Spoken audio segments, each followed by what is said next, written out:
Good news alang sa mga displays vendors sa Dakbayan Sugbog kay makadawat na or madawat na ninyo ang iyong panginabuhian nga gitagana sa doli.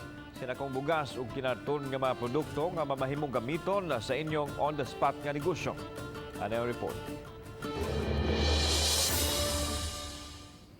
Kini ang mga kinarton nga mga produkto nga nakaroon sa Plaza Independencia. Mga dilata, bihon, mga sabon, itlog o uban pa mga produkto nga nagkaandam alang na sa distribution. Wapay labot ang mga sinakong bugas nga i-apil sa pagpanghatag. 400 ka mga displaced vendors ang magkadawat og tag 50 kilos o sa kasakong bugas. Kini aron magamit nila sa ilang pagsugod sa panginabuhi.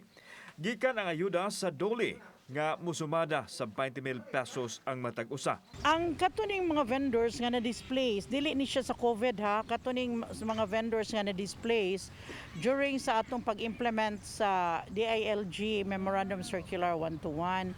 Unya, maulagi ito, nang hangyo magito sila through Mayor Labella, gitabangan sila unya sa office sad sa Office of the President sa Visayas. Giklaro ni Raquel Arce ang hepe sa probe kadto lang mga vendors nga may apply og naghikay sa mga dokumento maoy makadawat sa ayuda.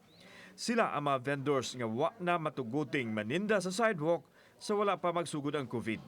Samtang matod ni Arce, ang makuhang mga paninda sa mga vendors gikinahanglan nga didto nila ibaligya sila mga Pinoyanan ug dili sa daplin sa kadalanan.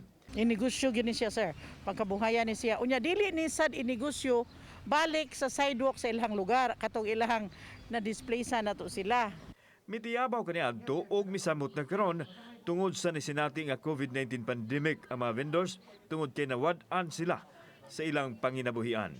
Kauban si Marlon Melgaso, ako si Alan Domingo. Balitang Bisdak.